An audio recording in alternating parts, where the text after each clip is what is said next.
We want to build a new Nigeria. A new Nigeria is possible. With you, we are going to build a new Nigeria. Is Peter Obi the man for the job? Wake up, Nigerians. The seat of the President of Nigeria is the highest position any politician in Nigeria can attain. The citizens of the country must be absolutely sure that those elected into that position are well deserving of it, that they have the right academic qualifications, mental ability and flawless character to steer the country in the right direction.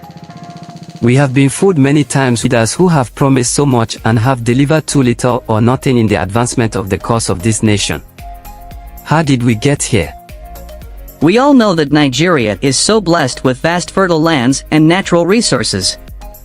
Yet, the rates of poverty, inflation, unemployment, and insecurity are alarming.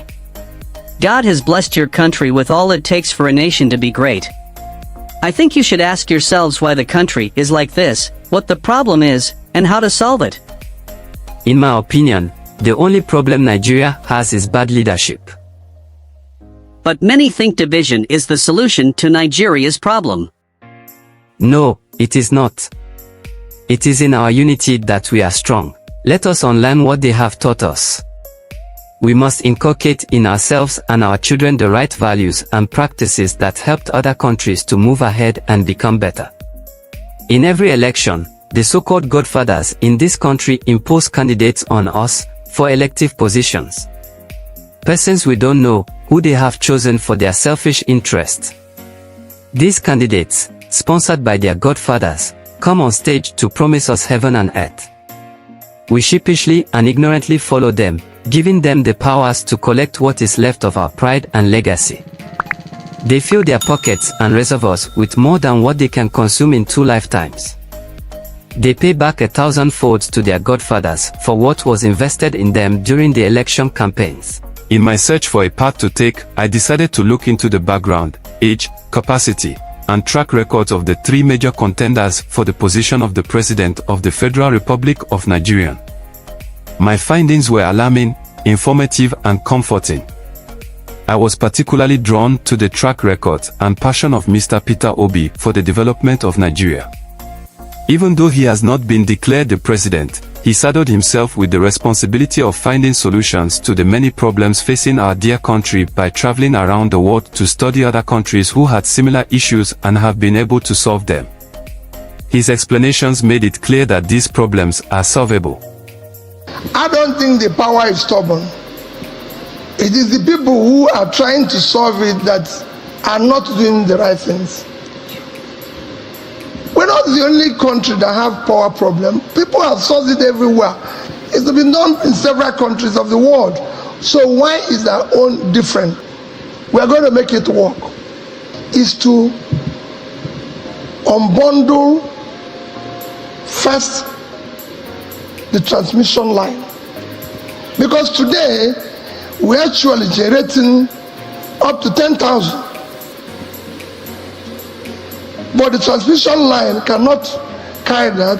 Support the digital. We're going to support the GENCOs who are existing. Unbundle the transmission line. Support the discos to make sure that at least whatever is produced is wheeled and distributed accordingly. That is the first thing you're going to do.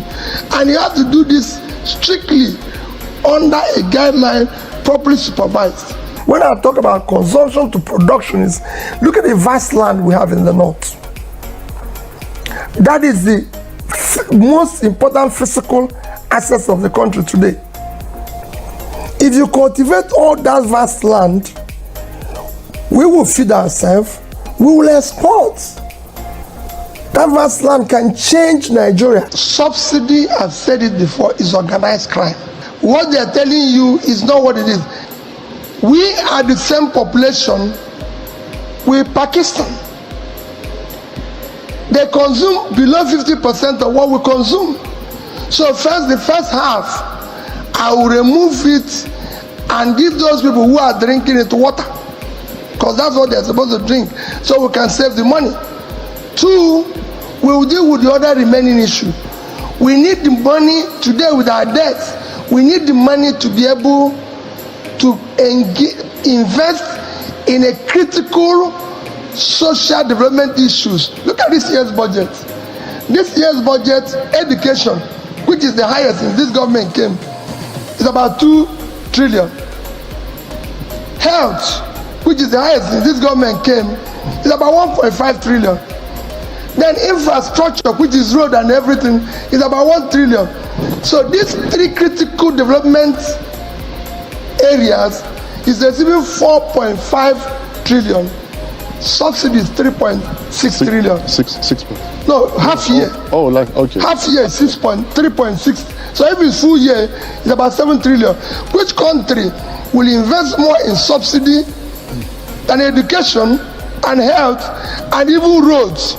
It doesn't make sense. I call on our fathers and mothers to earnestly pray for our dear country.